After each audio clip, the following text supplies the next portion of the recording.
Ayan po. Ayan po. Good morning, good afternoon, and good evening po sa ating lahat. Isang mapagpalang araw po at welcome po sa Inaanak, Ilaw ng Anak, Angkinin Natin ang Katotohanan. Sa lahat po ng kasama natin dito sa Zoom at lalo na sa mga nanonood po ngayon sa Facebook Live, magandang umaga po sa inyong lahat. Salamat po sa inyong oras at pakikiisa sa ating spiritual gathering today. At mga kapatid, gusto ko lang pong ibahagi na ngayon po ang ating first time na i-air ang bagong programa na ito, ang Inaanak. Kaya lubos po kami nagpapasalamat na kayo po ay kasama namin sa very first episode na ito.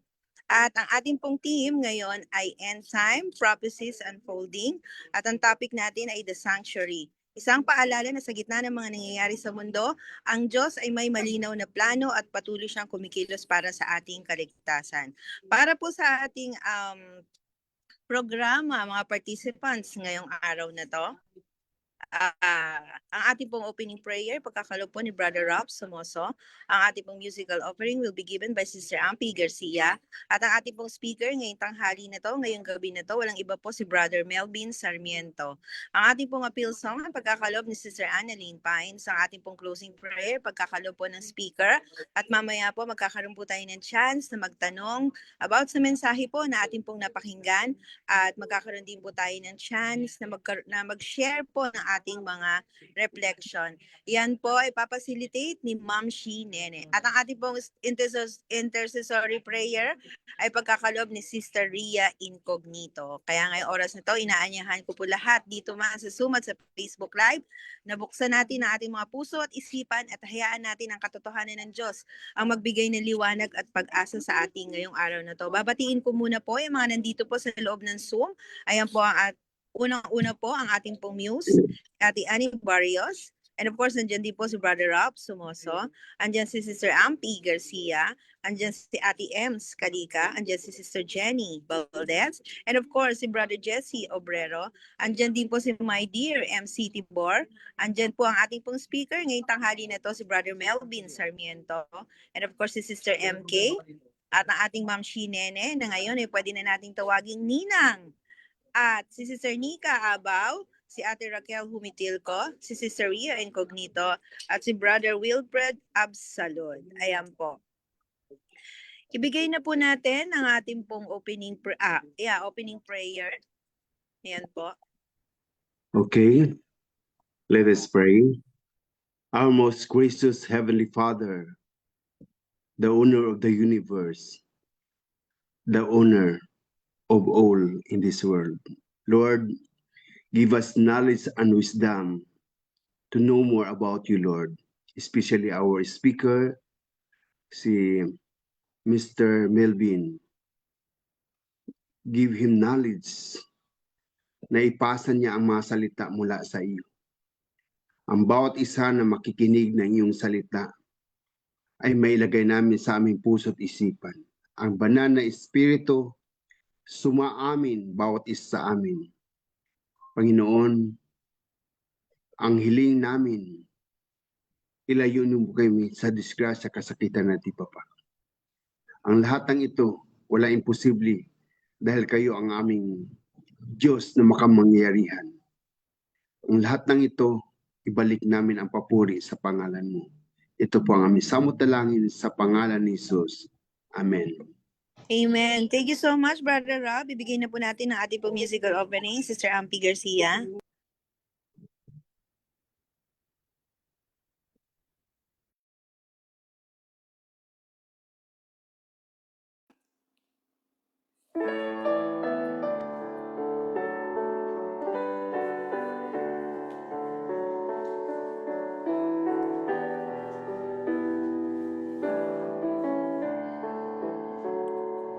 Blessed assurance, Jesus is mine. Oh, what a foretaste of glory divine, heir of salvation.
Amen. Thank you so much, Sister Ampi. At isa sa mga paborito kong kanta yan. Ayan po, bago po tayo magpatuloy mga kapatid, basahin ko muna po itong verse galing sa Galatians 6 verse 9. Huwag tayong magsawa sa paggawa ng mabuti sapagkat sa takdang panahon ay aanihin natin ang tagumpay kung hindi tayo susuko. Bago ko pa ibigay ang pagkakataon sa ating pong speaker, batiin ko muna pa yung mga humabol dito. Nandiyan po si Sister Isa Abogade. Andyan po si Sister May Flor. Andyan din po si Ate Raquel Humitilco, si Sister Ria Incognito, at si Sister Guim Odal. Ayan po. Wait lang po ha. So ngayong araw na ito, tayo po ay pinagpala na makasama si Brother Melvin Sarmiento Jr. Ang ating pong speaker sa programang ito, si Brother Melvin ay Pastoral Elder sa Pasig Center SDA Church at founder ng Reasons of Faith Media Ministry, kung saan regular siyang nagla-live sa Facebook tuwing Biyernes mula 5:30 hanggang 7 p.m. at may YouTube channel na rin. Sa kanyang profesyon, siya ay isang freelance animator sa Snipple Animation Studios Incorporation sa Bagong Bayan, Quezon City at nagtatrabaho sa projects ng Walt Disney, Warner Brothers at iba pa. Siya ay katuwang sa buhay. Ang kanyang asawa ay si Maiden Sarmiento at proud na ama ng kanilang only child na si Princess Aliyah Sarmiento. Kasalukuyang nanirahan sa Tipas, Taguig City. Kaya naman sama-sama po natin batiin si Brother Melvin Sarmiento at pakinggan ang kanyang mensahe ngayong araw na to tungkol sa The Sanctuary. Ayan po, Brother Melvin, kayo na po. Isang mapagpalang araw o gabi, kung anumang oras po kayo datnan, ay binabati ko po kayo lahat at isang kagalakan para sa akin na makonsider po na speaker ng ating pong grupong ito na Prayer Warriors, Psalms Prayer Warriors. Ako'y natutuwa na patuloy po kayo na talagang nagsusumikap na mag-aral ng salita ng ating pong Panginoong Diyos. Salamat Sister Nene sa inyong invitation, ganun din kay Sister Annie na nag-communicate sa akin para po sa inyong gagawin ito na mga series na pagtalakay. Bago ko po ituloy, yung audio ko po ba ay malinaw po ang dating? Yes po. Malinaw naman, Brother Melvin. At sa nga pala, yung Psalms Prayer Warrior po, yun yung in-invite kayo ni Ate Annie. Parang every Tuesday and Thursday. Ito po ay bagong bukas na Zoom. Ang Okay. title ay Ina-anak. Kayo po ang buena mano. Ina-anak. Okay. Ikaw ng anak, alamin, angkinin natin ang katotohanan. Yun. Salamat sa pag-correct, Sister Nene. Maraming salamat. Oo. Bago pala ito ang inaanak. Okay, thank you po sa information po ninyo. At ganun din, lahat po ng nandyan ay binabati ko po kayo. At sa narinig ko yung iba-ibang mga pangalan ng ating pong mga kapatid na na-meet ko rin tong mga to. So, ngayon po ay tayo ay magsama-sama sa pag-aaral po ng ating pong salita, ng ating pong Panginoong Diyos. Pwede ko po ba i-share itong aking PowerPoint? Sure po. Okay. Wait lang ha. Mag-share po tayo parang nag-iba na yata yung composition nito. Ayun. Okay.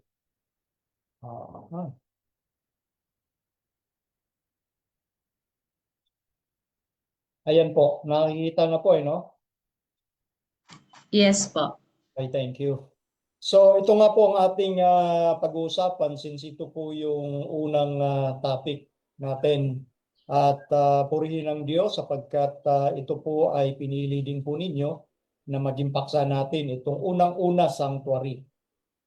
Pag-aaralan natin yung mga principle ng sanctuary at naalala ko kasi nung ako'y bago sa pananampalataya ay parang naging mahirap na unawain kasi ang dami-daming symbol, dami-daming ipapaliwanag.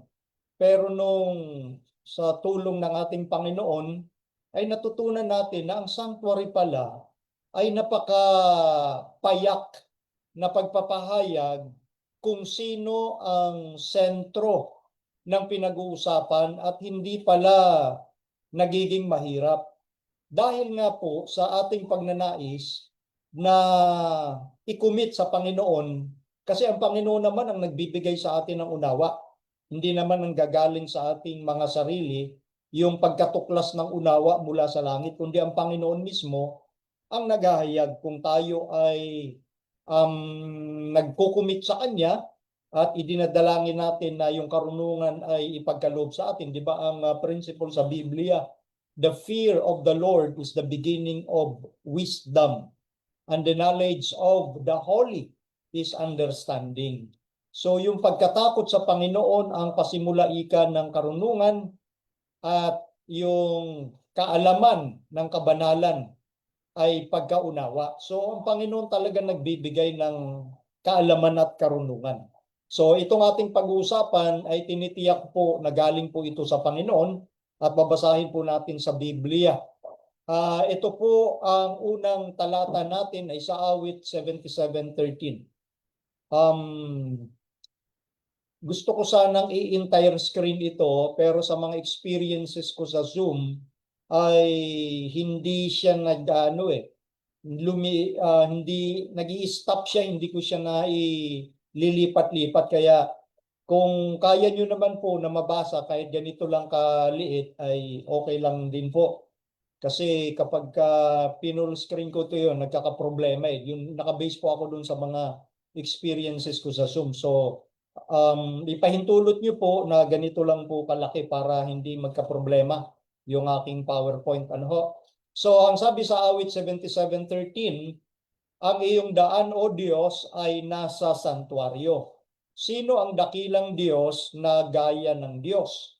Maliwanag pong sinasabi ng Panginoon diyan po sa Biblia na ang daan or the way, thy way, O God, is in the sanctuary. Ang daan or way of salvation ng Diyos ay makikita sa sanctuaryo. So dito pa lang ipinapahiwatig na ng Panginoon yung relevance o kahalagahan ng paksa na sanctuary.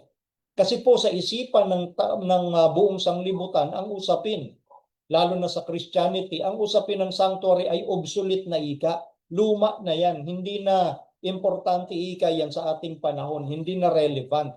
Pero sa Biblia po, ipapakita natin na yung tinuro noon sa Israel ay relevant hanggang sa ating panahon, at yung mga sinasabi sa usaping yan ay may kinalaman sa atin pong gagawing paghahanda sa malapit ng pagdating ng Panginoon kung lubusan nating maunawaan ito. Kaya nga maliwanag dito, ang daan ng Diyos nasa sanctuaryo. Okay? At sabi naman dito, sa Hebreo, tingnan nyo, bagong tipan na po ito, Hebreo 8:1.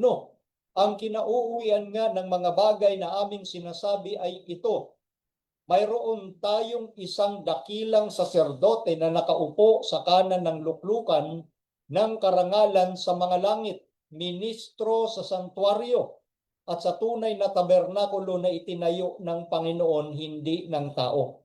Kung hindi na po ito relevant o mahalaga sa bagong tipan hanggang sa kapanahunan natin, hindi na sana sasabihin pa ito ng apostol na si Pablo. At makikita natin sa talata, itinuturo tayo ng Panginoon sa pamamagitan ng sulat na ito ni Pablo na una, merong literal na sanctuaryo sa langit. Okay? Ang nagtayo ay ang Panginoon. Merong literal na sanctuaryo sa langit. Pangalawa, merong isang great high priest o dakilang saserdote na nagmi-ministeryo para sa atin. Lumalabas dito, itinuturo tayo ng Panginoon, itinuturo ang ating pansin doon sa great high priest na nagmi-minister para po sa atin. At ito nga pong sanctuaryo na ito ay ito po yung pinagkunan na pattern ng earthly sanctuary. Diba doon sabi sa Exodo 25, sa talatang 40, na binabanggit doon na ipinakopya kay Moses yung pattern ng sanctuary na ito. Kaya nga ito yung sanctuary na nasa langit. At itong usapin ng sanctuary, ipinapakita ayon doon sa unang talata na binasa natin, na ito ang daan ng Diyos, daan pagdating sa kaligtasan. So ang sentro ng sanctuary ay sentro ng usapin ng kaligtasan. Kaya hindi pwedeng isipin or paniwalaan ng tao na hindi na mahalaga ito. Mahalaga ito, sobrang halaga po ito. Dito sa usaping ito, galit si Satanas na maintindihan ng mga lingkod ng Diyos ang principle ng pagliligtas ng Diyos sa sanctuary. So galit dito ang kaaway. Kaya nga sabi rito sa Great Controversy, page 221, the correct understanding of the ministration in the heavenly sanctuary is the foundation of our faith. Napansin nyo dyan, ayon sa pagkasulat ng ating propetisang si Ginang White, yung tamang pagkaunawa sa gampanin sa langit, yung sa santuaryo sa langit, ay itinuturing na pundasyon ng ating pananampalataya. Napansin nyo po kung gaano kahalaga ito? Kaya nga pinakita natin sa Biblia pa lang na dito ang daan ng Diyos pagdating sa usapin ng kaligtasan. At si Pablo, itinuturo tayo na mayroong totoong sanktuaryo sa langit, ang nagtayo Panginoon at yung ating dakilang saserdote, ang ating Panginoong Jesucristo. Sa makatuwid, yung tamang pagkaunawa sa gampanin ni Kristo sa sanktuaryo sa langit ay pundasyon ng ating pananampalataya. Mga kapatid, napakahalaga naman talaga. By principle, ang foundation o pundasyon. Pag nagtayo tayo ng ating bahay o nagtayo ang mga tao ng gusali, hindi pwedeng isang tabi yung kahalagahan ng pundasyon. Ang pundasyon ang magsasabi kung yung itinayo mong bahay o yung itinayo mong gusali ay matibay. Sa pundasyon makikita. Ano ho? At yan po ay principle maging sa atin pong spiritual na understanding. Kung wala po tayong foundation, yung ating spiritual na kalagayan ay magiging mahina, magiging mabuhay. Kaya pagdating, sabi nga ng Panginoon sa Matthew chapter 7, na ang taong matalino dapat nakatayo yung kanyang bahay saan? Sa bato. Para dumating man ang bagyo o anumang unos, mananatiling nakatayo yung bahay. Yung batong tinutukoy ay walang iba kundi ang salita ng Diyos. Yun ang pinakapundasyon. Kasi kung tayo ay mapabilang doon sa mangmang na nagtayo ng kanyang bahay sa buhanginan, pag dumating ang unos ay talagang kakilakilabot ang pagbagsak. So ganun din po ito mga kapatid, at mabuti ang Panginoon na pinili niya para sa inyo ang usapin ng santuaryo kasi ito po'y tinutukoy na pundasyon ng ating pananampalataya. Pansinin niyo naman sa Christ in His Sanctuary, page 15, paragraph 5. It is clear that our adversary, Satan, will try to unsettle the faith of God's people in the doctrine of the sanctuary in these latter days. Maliwanag ika na yung ating kaaway, si Satanas, ay susubukin niya na alisin ang ating pananampalataya, ang pananampalataya ng kanyang bayan sa doktrina ng sanktuaryo sa huling mga araw na ito. Kaya kung mapapansin nyo mga kapatid, maraming usapin ngayon sa ating kapanahunan regarding sa doktrina ng sanctuary. At kapag hindi tayo matibay diyan sa usapin at doktrinang meron ng Seventh-day Adventist Church, ay talagang masasama tayo doon sa mga tao na ang sabi rito ay pinagtatangkaan ng kaaway na maalis, ma-unsettle yung ating pananampalataya sa sanctuary, sa doktrina ng sanctuary na again, sabi ni Ginang White, yan ay pundasyon ng ating pananampalataya. Sabi pa rito sa Evangelism, page 224, the enemy will bring in false theories such as the doctrine that there is no sanctuary. This is one of the points on which there will be a departing from the faith. Sabi ho rito, maliwanag, ang kaaway ay magdadala ng maling kaisipan, katulad ng doktrina na wala ng sanktuaryo. Ito ika yung isa sa mga punto na kung saan marami ang aalis sa pananampalataya. Di ba ito yung sinasabi sa unang Timoteo 4? Merong tinatawag na mapanghikayat na turo. Seducing spirit, aakitin ka ng seducing spirit na ito, na sabi ni Pablo, yan ay aral ng demonyo. Ano ba pag sinabing seduce? Pag-aakit. Di ba? Ang kukunin sa iyong pansin ay yung mga bagay na sa tingin mo ay magiging daan para ikaw ay magiging masaya. Naakit ka doon sa hindi wastong doktrina para ikaw ay manatili doon sa kinasanayan mo ng kaugalian. Yan yung gawa ng kaaway. Aakitin ka niya sa isang bagay na sa tingin mo napakagaan. Ito yung gusto ko. Di ba? Kaya nga dito, sa doktrina na ito, na sanctuary, pinagtatangkaan ng kaaway na alisin ito sa pansin ng mga tao. At yung iba naman, iba-ibang variation yan, iibahin yung turo sa sanctuary. So kaya nga, ito ay isa sa mga punto na dito ang mga tao kapag hindi nadaan sa maayos na pundasyon sa paniniwala, lalo na tayo, mga Seventh-day Adventists, ito yung magiging daan para magkaroon ng paglisan sa tunay na turo at pananampalataya. In the future, ito na, sabi ni Ginang White, in the future, deception of every kind is to arise, and we want solid ground for our feet. We want solid pillars for the building. Not one pin is to be removed from that which the Lord has established.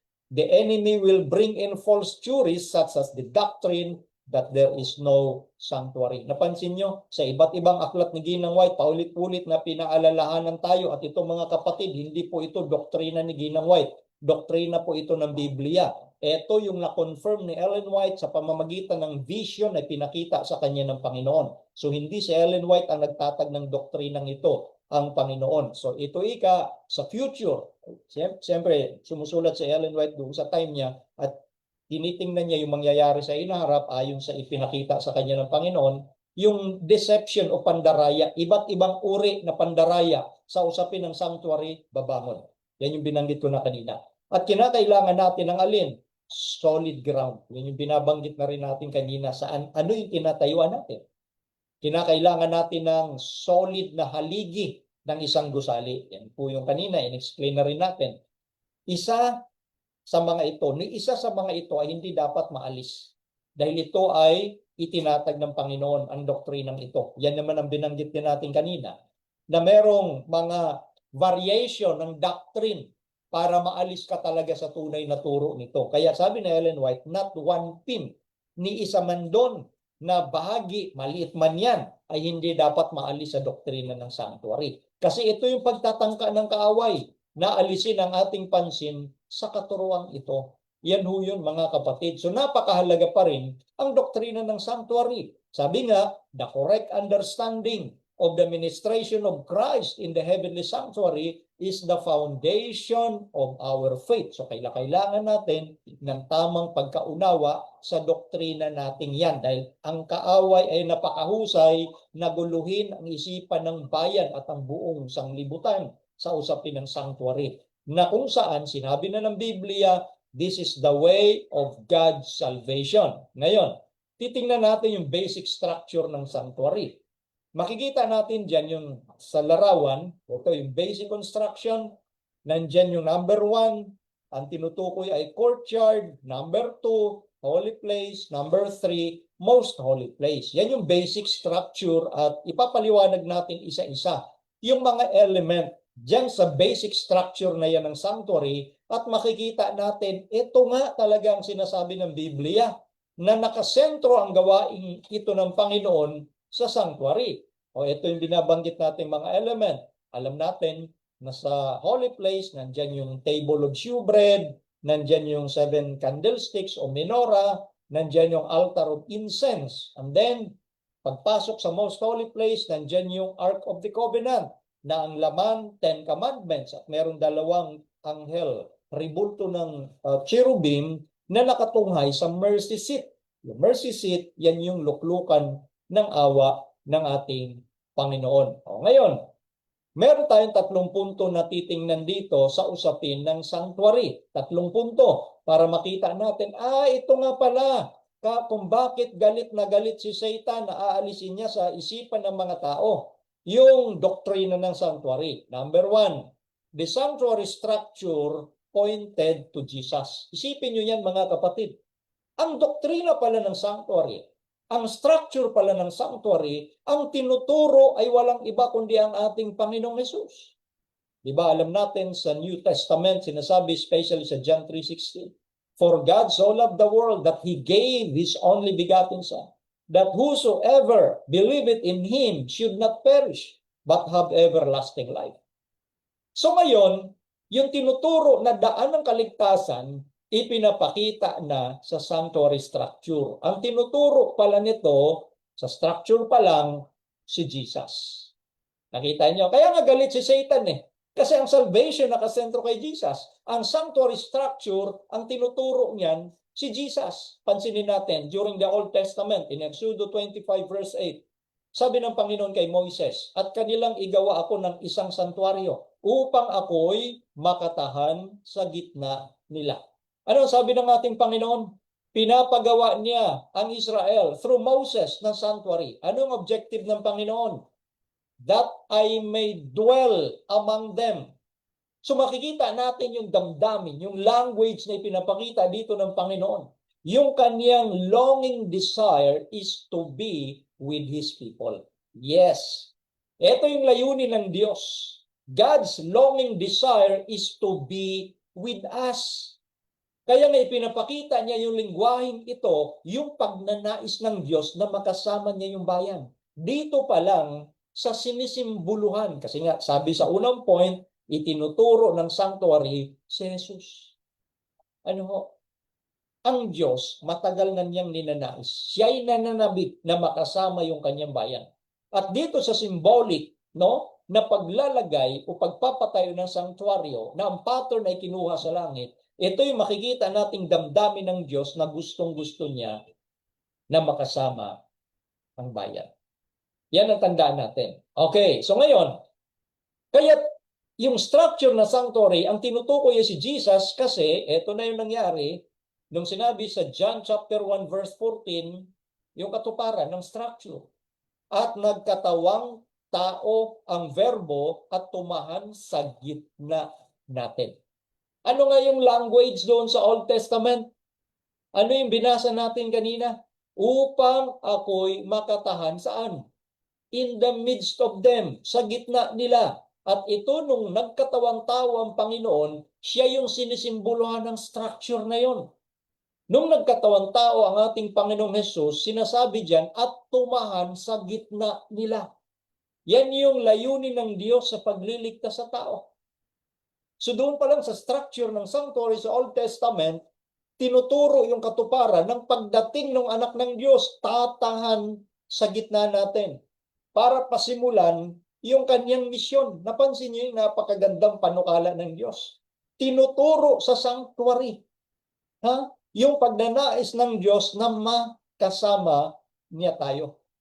Kaya ngayon, ito yung structure, ang tinuturo niyan si Jesus at i-explain pa natin maya-maya yan. Number 2 points. Kanina yung unang punto, ang sanctuary ay structure ay points o tinuturo ang Panginoon. Number 2, the sanctuary reveals the plan of salvation through Jesus. So yung sanctuary, inihahayag niya yung panukala ng pagliligtas sa pamamagitan ni Jesus. Number 2 point yan mga kapatid. No? Paano inihayag ng sanctuaryo yung panukala ng pagliligtas ng Diyos sa tao sa pamamagitan ni Jesus? Di ba sabi sa John chapter 14 verse 6, sabi dito ng Panginoong Jesus, I am the way, the truth, and the life. No man cometh unto the Father but by me.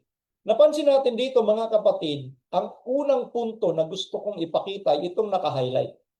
Walang ibang daan. Kung ang usapin ay pagliligtas ng Diyos, walang ibang daan kundi ang ating Panginoong Hesus.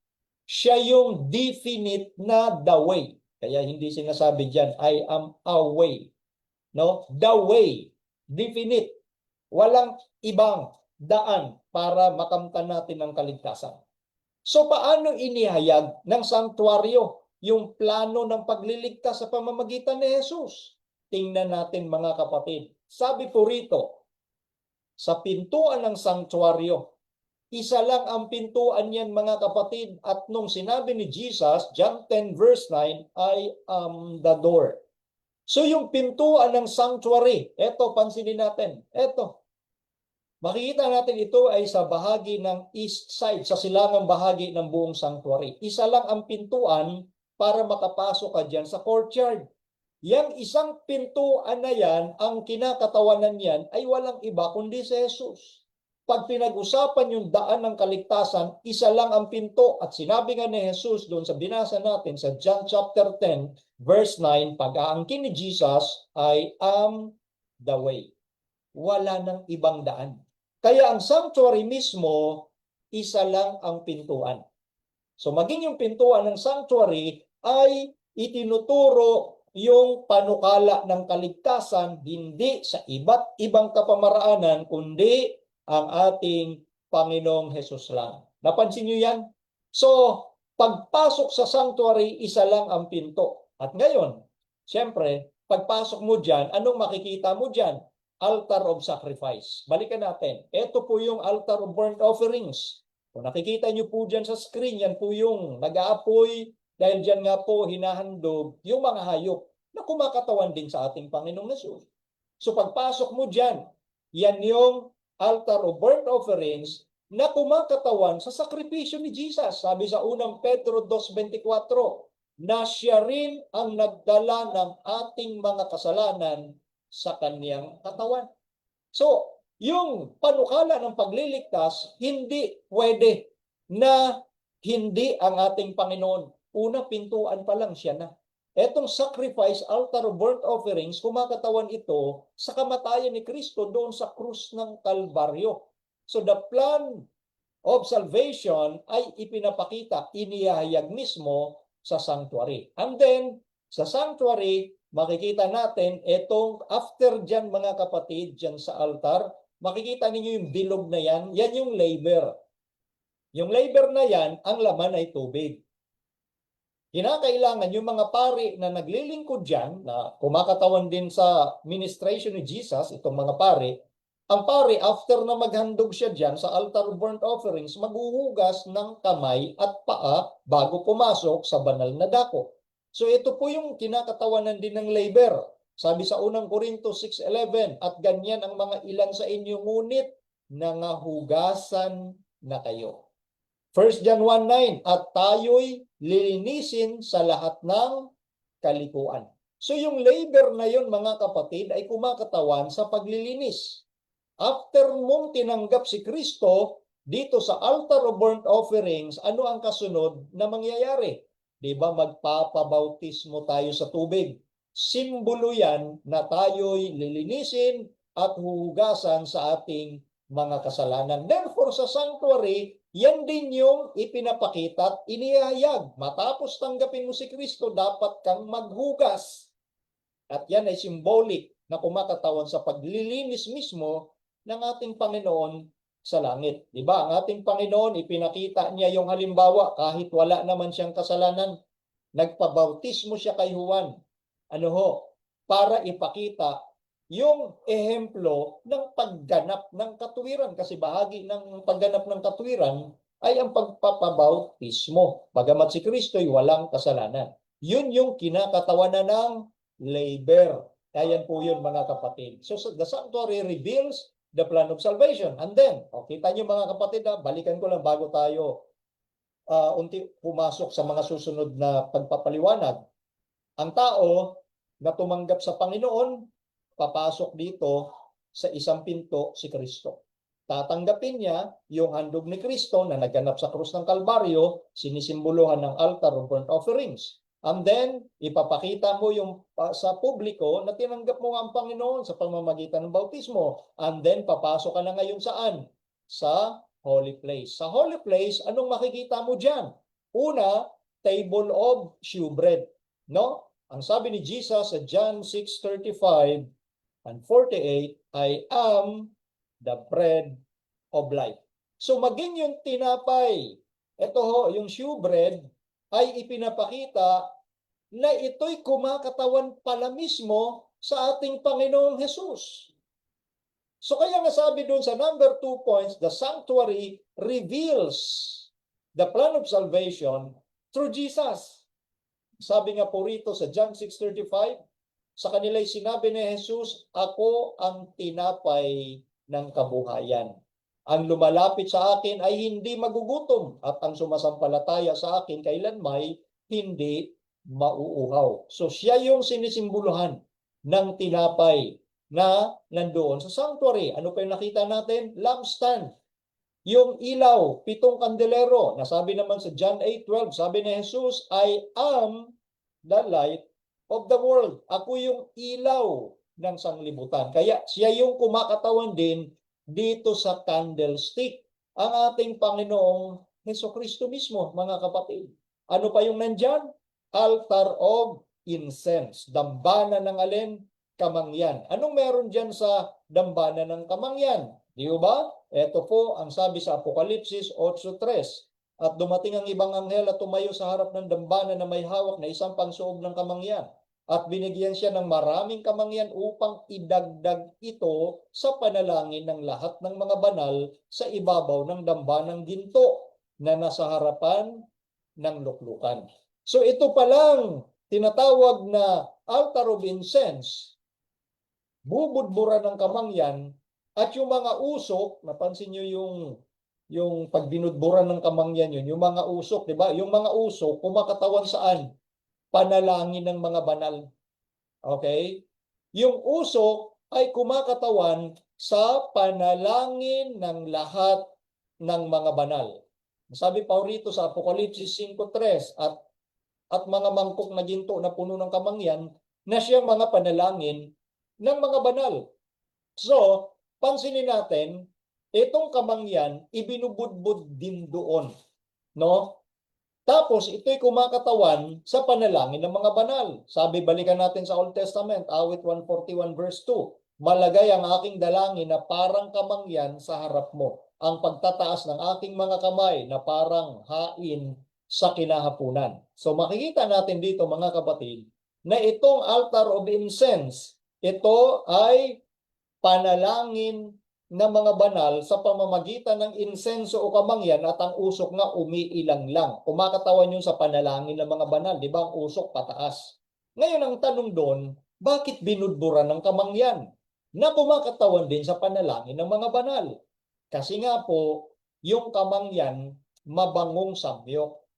At sa awit o sa Efeso 5:2, hindi ko lang nailagay yung PowerPoint, sinasabi po doon na sinasamyo, inaamoy ng Diyos yung mabango na amoy ni Hesukristo.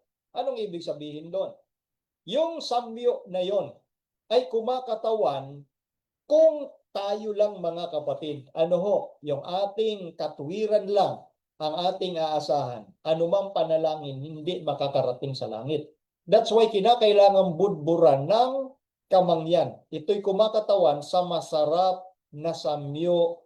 Ito yung amoy na inaamoy ng Diyos, yung righteousness ni Jesus.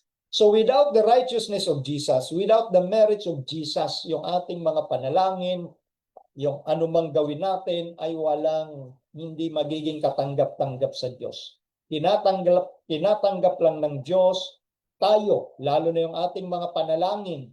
Kung merong budbud, merong tinatawag na insenso o kamangyan na dapat maamoy ng Diyos. At yun ay kumakatawan na sa katwiran ng Panginoon.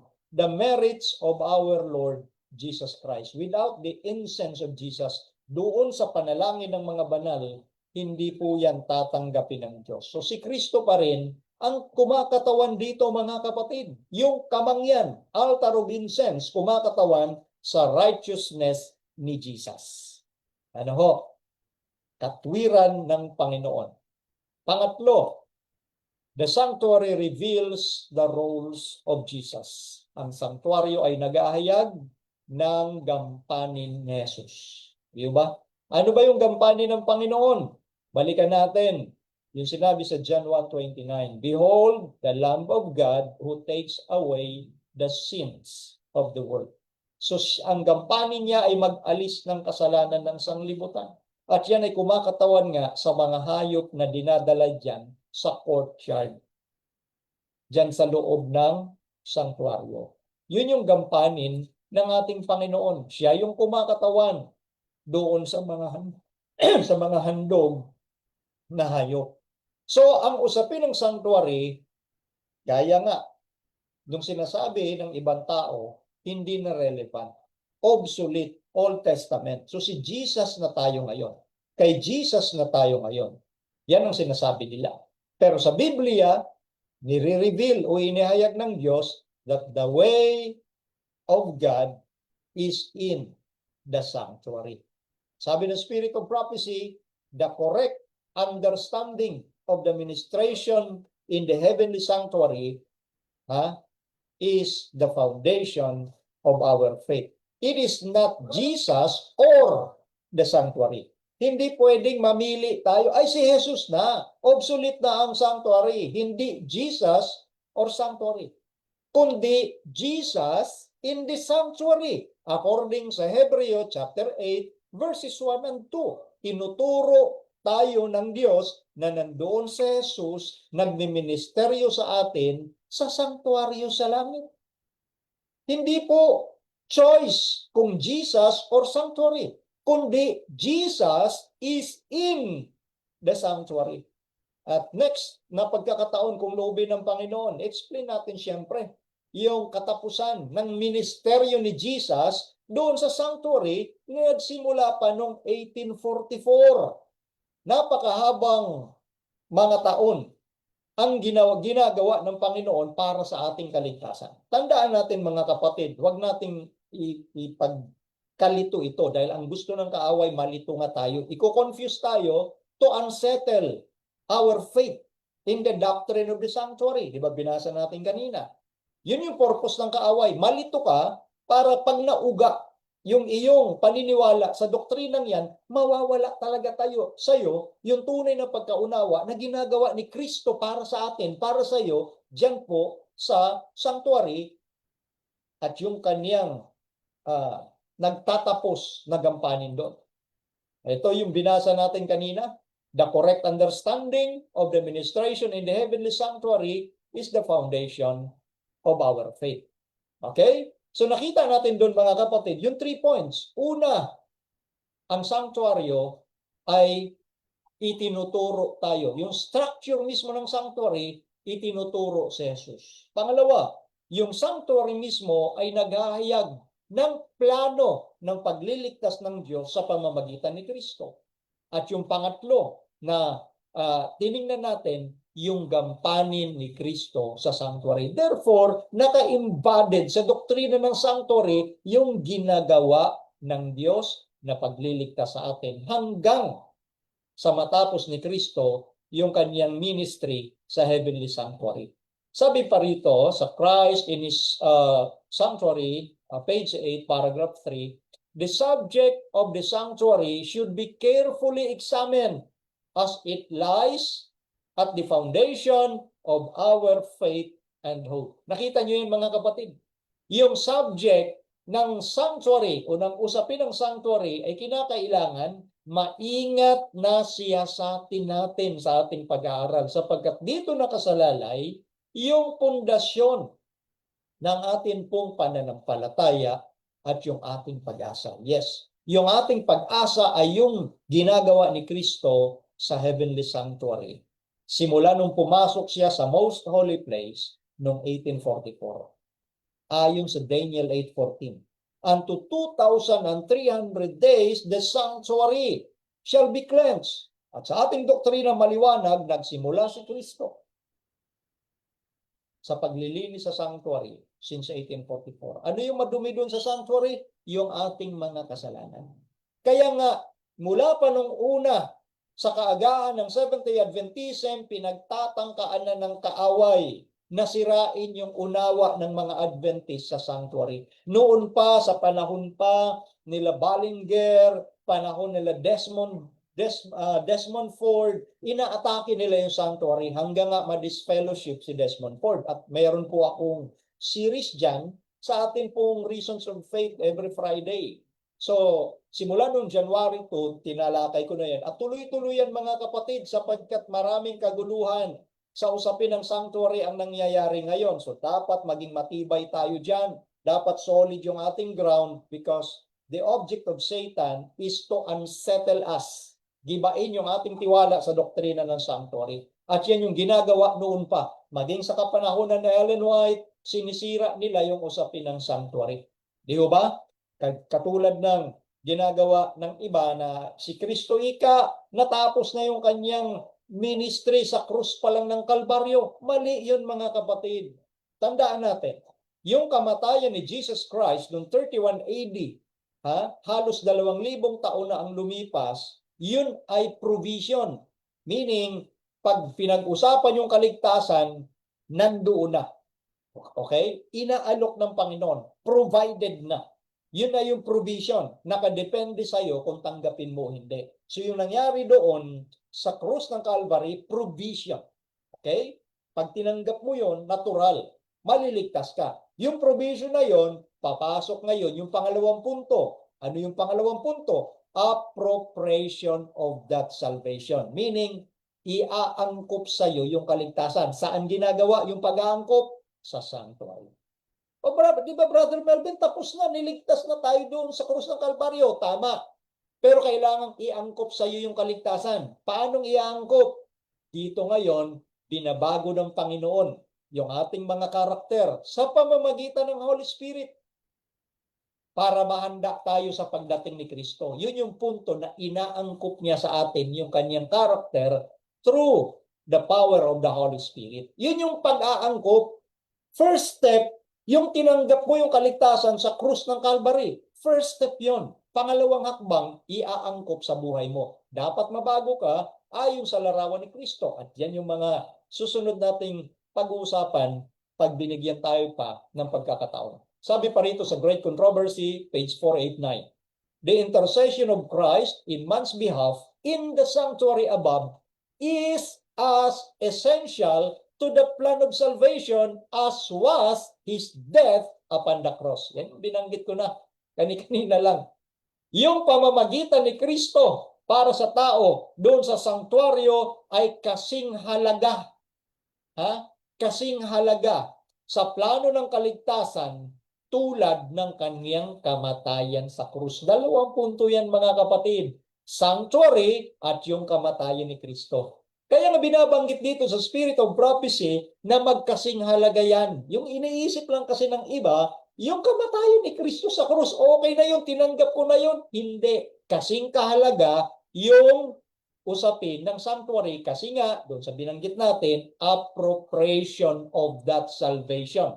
Dahil yung una, provision, pangalawa, appropriation. Kaya itong usapin ng sanctuary, kasing halaga is as essential tulad doon sa kamatayan niya sa krus. Sana maliwanag po sa inyo yun mga kapatid ha. Mapapansin natin, ayon dito, eto lang, magtatapos na tayo rito. Sabi sa Education page 15, face-to-face, heart-to-heart communion with his Maker was his high privilege. Had he remained loyal to God, all this would have been his forever. Ang tinutukoy dito mga kapatid, although this is hypothetical. Okay, bakit hypothetical? Ito yung sitwasyon ni Adan. Yung kanilang pakikipag-usap sa ating Diyos, harapan, face-to-face, puso sa puso. Napakataas na privilege na binigay ng Diyos yon sa una nating mga magulang. Kung sana, that's why hypothetical, di ba? Kung sana'y nanatili siya, naging tapat sa Diyos, mapapasa tao ito magpawalang hanggan. That's why hypothetical. Meron lang kinukuhang punto. Ituloy natin.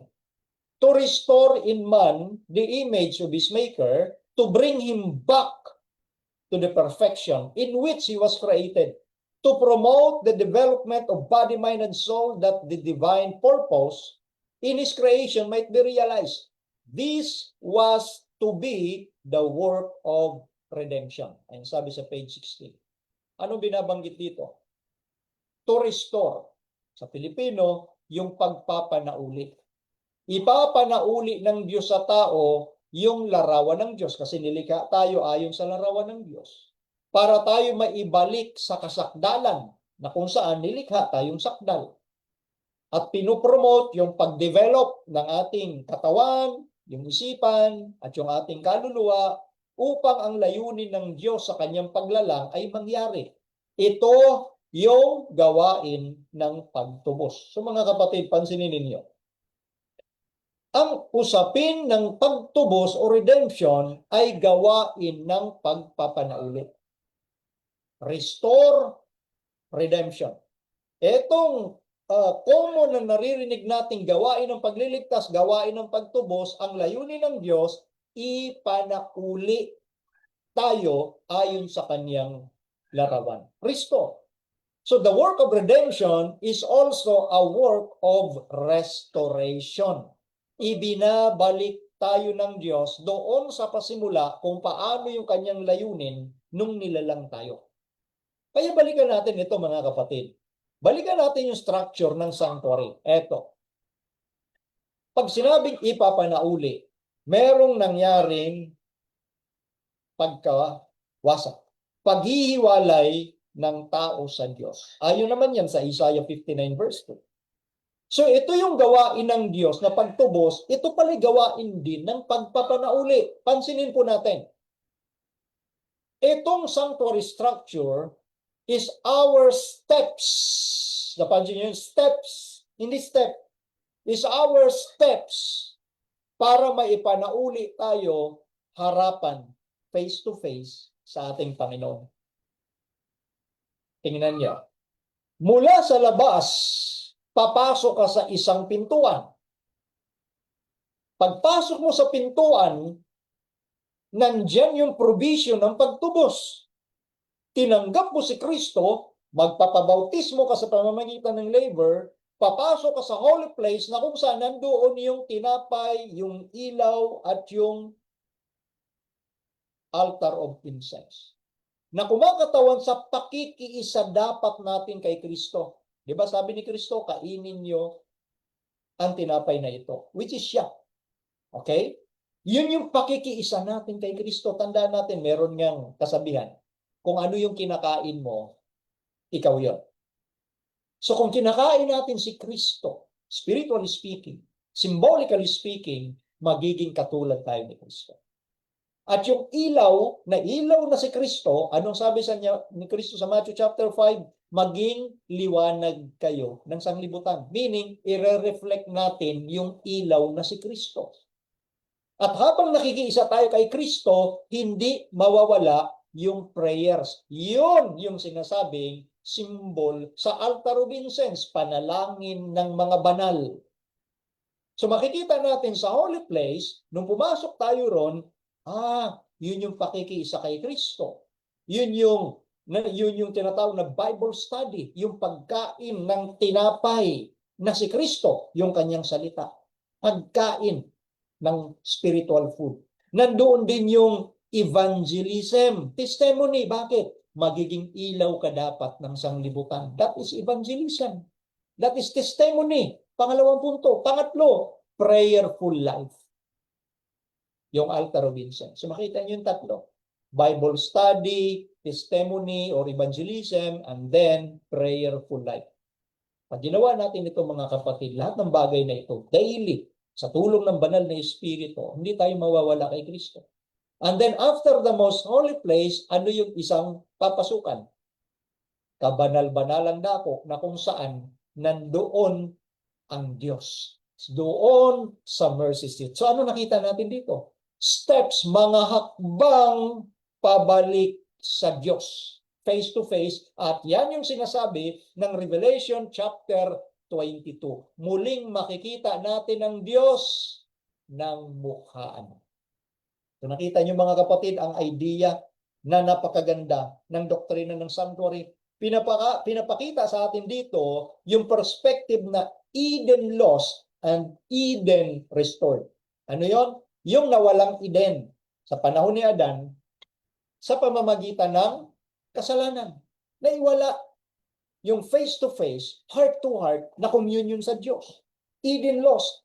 Pero sabi sa Revelation 22, muling makikita natin ang Diyos ng mukhaan. Face-to-face relationship with God. Diyan sa mga hakbang na yan, mula sa Eden lost patungo na maibalik tayo doon sa mataas na pribilehiyo na ginagawa ng Diyos sa atin na maibalik tayo na makita natin siya ng mukhaan.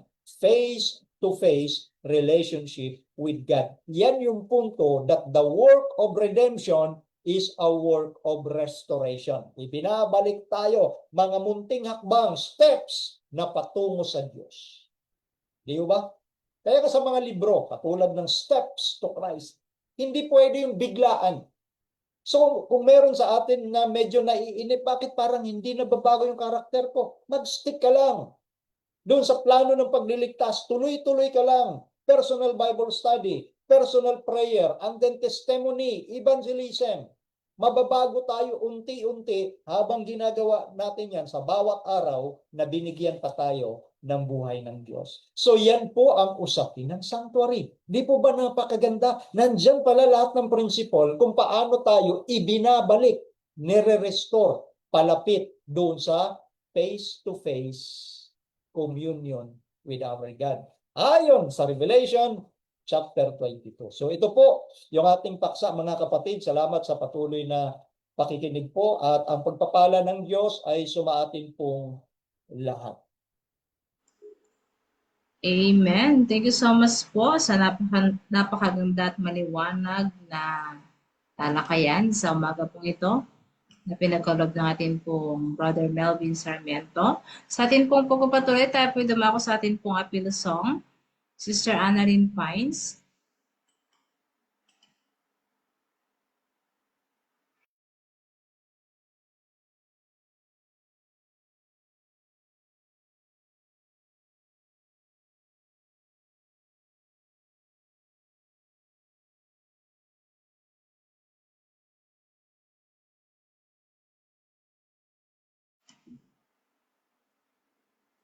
Sister Annalyn? Sorry po, hindi ko napansin na ako pala yun. Wait lang. Hindi ako nagbasa, sorry. Ako pala yun. Wala, lagot na. Ma'am Kay, habang naghintay tayo sa appeal song. Salamat po, Sir Melvin, no? So, habang hinihintay natin, pagbulay-bulayan natin tong ating mga napakinggan. Grabe, ganun pala kahalaga ang malaman natin ang katuruan about sa sanctuary kasi sabi niyo kanina, Brother Melvin, talagang importanteng maintindihan natin kasi ito yung foundation ng ating faith.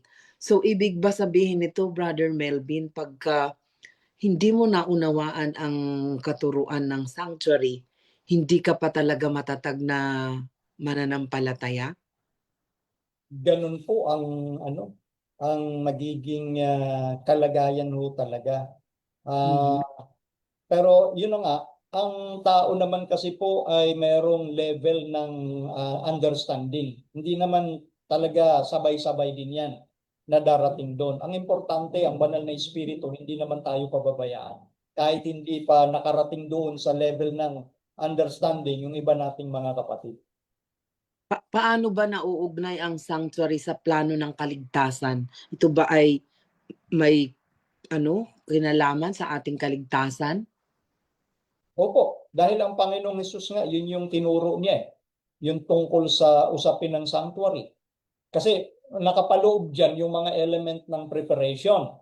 Kasi di ba ang tinalakay ko ngayon ay mga principles Pagdating pa po doon sa iba nating mga doktrina, yung preparation kasi yun ang sinasabi sa Bible like yung 10 virgins, 5 are foolish, 5 are wise. So yung nakapasok lang, kung mapansin nyo sa Matthew 25, yung nakapasok lang ay walang iba kundi yung mga ready, yung mga nakahanda. Kaya talagang hindi, sobrang laki ng kaugnayan talaga sa kaligtasan kasi understanding po ito. Kaya maano to alam mo, pwede nga itong i-series na sanctuary na to. Naman namin na naibigay niya sa amin yung buod, no? Pero kailangan natin magbasa. Yung book ni Mark Finley, ang ganda, Understanding Daniel Revelation. Meron ka bang book na ganda? Iba naman yung book ko. Pero series ko na rin po kasi yan eh. Gumawa ako ng mga series niyan. Yan yung Mhm. mga ginagawa ko sa mga seminar pag ini-invite ako. Katulad Yeah. ng nakaraan sa Ilocos Norte, nitong December mismo. Yun ang siniris ko. At meron akong series uli this coming February sa Mhm. ibang lugar naman. Bakit kaya tayo lang ang nagtuturo ng ganito, yung sanctuary, yung iba wala? Kasi po, tayo yung piniling bayan ng Diyos. Tayo lang talaga nakaunawa niyan. Tapos, ang gagawin natin, isi-share sa lahat. Mhm. Opo, sa atin lang po talaga yung understanding niyan. Sa Seventh-day Adventist lang po talaga. Paano na yun? May kinalaman sa kaligtasan. Paano na kung hindi nila aralin yan at pabingi-bingi sila? Gaya ng nabanggit ko po, kapag ang tao naman talaga ay bukal sa puso niya na magkaunawa, darating sa kanya yung unawa na yun. Ang Panginoon naman ang gagawa sa tao. Mhm. Opo, hindi naman papayagan ng Diyos na mapahamak ang iba dahil hindi nila naintindihan ng sanctuary. Aakayin pa rin sila na maintindihan ito. Mhm. Okay. May time ka pa ba? Handa na yata ang ating appeal song. May time ka pa ba para sa ating mga katanungan? Kasi I'm sure Pwede itong po. mga... Pwede po. Okay. Pwede po. Okay. Sige, bigyan na natin ang panahon kay Annalyn Fines. Handa ka na, Annalyn? Jenny, sa sunod, i-remind mo ang ating mga participants, ha? Kasi marami din silang mga gawain. Yes po, sorry. Nag-aasikaso din po kasi ako ng letter papunta dun sa pagdadausan ng crusade. Pas natin ito, kaya talagang, marami na dapat plantsahin. Sige. Sige, ikaw na, sa'yo ng panahon. Okay, sige po.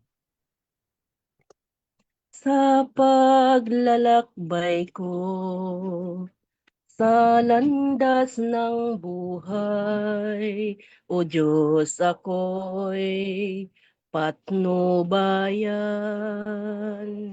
Pagkat di ko alam aking daraanan, kaya't ako'y alalayan. Hindi ang nais ko, kundi kalooban mo ang susundin sa paglalakbay ko.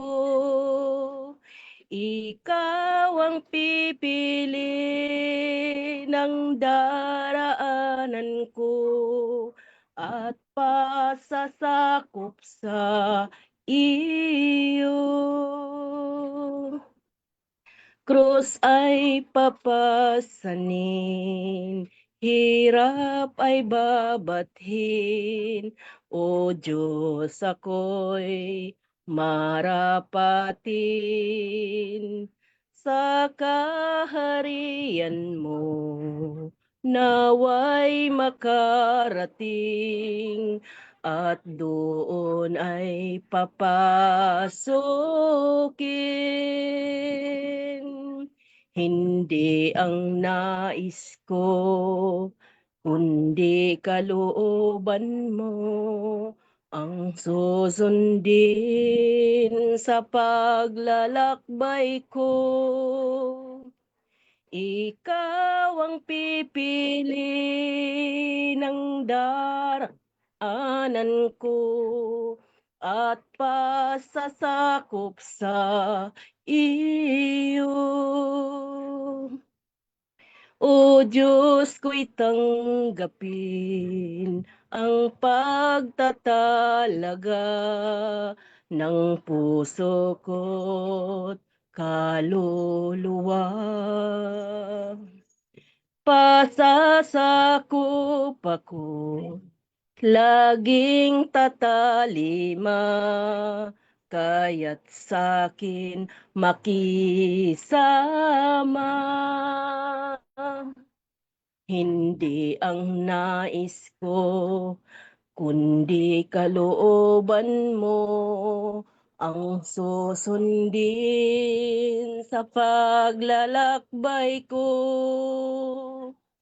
Ikaw ang pipili ng daraanan ko at pasasakop sa iyo. ka ang nais ko, kundi kalooban mo ang susundin sa paglalakbay ko. Ikaw ang pipili ng daraanan ko at pasasakop sa iyo. Yun lamang po. Amen. For our closing prayer, Brother Melvin. Yes po, tayo po ay manalangin. Ama naming Diyos, maraming salamat po na kami ay inyong ginabayan ng inyong banal na Espiritu sa amin pong pag-aaral sa mga oras na ito. Aking dalangin, O Diyos, na patuloy na puspusin ng banal na Espiritu ang lahat ng aming mga kapatid na nandito at sila'y maging kinatawan sa bawat sambahayan nila na maging matatag, maging matibay at itaguyod ang inyong katuruan, manatili kami sa pananampalataya at ang karunungang makalangit ang siya naming maging karunungan upang hindi kami malihis ng landas at itanim ng malalim sa aming puso't isipan ang aming natutunan, Panginoon, na kayo ay nandyan sa sanktuaryo at ninanais po ninyo na maging handa kami sa panahon na lalabas kayo dyan at darating sa sanglibutang ito. Maging handa ang bawat isa at ang karakter ng Panginoon ang patuloy na mahubog sa aming mga buhay habang naghihintay sa inyong malapit na pagdating. Ito po ang aming dalangin. Maraming salamat sa pagtugon, alang-alang na lahat sa pangalan ng Panginoong Jesus. Amen. Amen. Amen. Thank you so much po. Thank you din po sa naka-join sa ating pong Facebook Live. Okay po, sa pagpapatuloy ng ating programa, bago po tayo dumako sa ating pong question and answer, picture taking po, please open cam ang available.